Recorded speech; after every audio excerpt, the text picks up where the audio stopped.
Il fallait les retracer correctement pour éviter les disputes. Ainsi, les Égyptiens commencèrent à tracer des lignes droites, des rectangles, des carrés, des diagonales, des cercles et des triangles avec des fils et des bâtons. Tout était noté sur des papyrus. Ce fut le début de la géométrie. Ils comprirent un fonctionnement fondamental de la nature. Tout est fractionné ou assemblé en petites unités égales. Cette constatation va leur servir tout au long de leur découverte.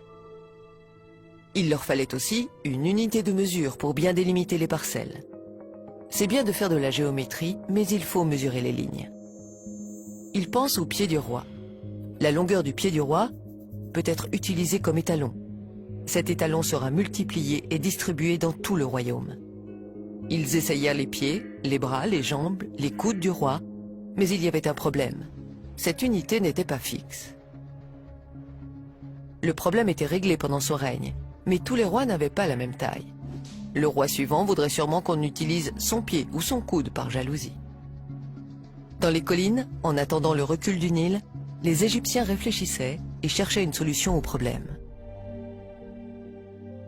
Il fallait que cette unité de mesure ait une longueur fixe dans le temps, si possible, qu'elle ne change jamais. Ils observèrent la taille de différents végétaux, celle des fruits, des graines, tout objet y passa.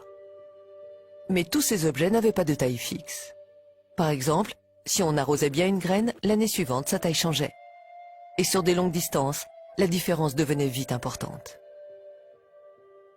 Tout d'un coup, ils ont eu l'idée de mesurer l'eau. Oui, l'eau douce du Nil. Ils mesurèrent une goutte et ensuite une autre. Elles avaient toutes la même taille.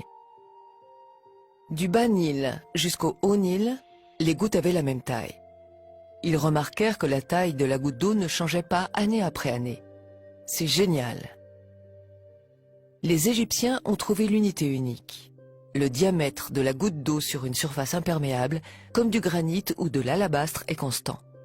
Il mesure 1 cm. Aujourd'hui, Ils vont nommer cette petite unité doigt royal. 10 gouttes d'eau, soit 10 doigts royaux, égale une main royale. 100 gouttes d'eau, donc 100 doigts royaux, ou 10 mains royales, égale une jambe royale. Des siècles plus tard, on sortira ces découvertes des coffres secrets et on les renommera différemment. Le doigt royal sera appelé le centimètre, la main royale le décimètre et la jambe royale le mètre. On les présentera comme des découvertes récentes et on se les appropriera made in France.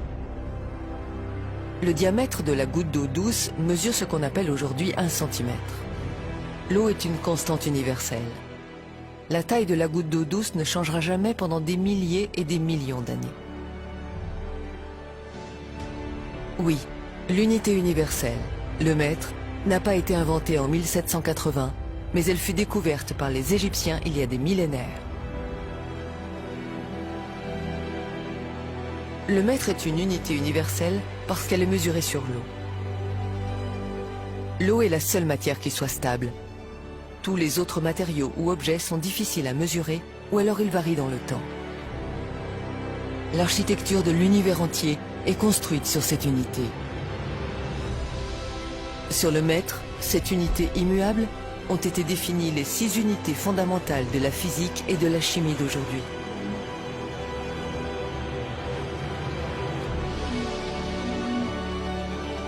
L'ampère, le Celsius, la mole, la candela, la seconde et le kilogramme. Donc, tout.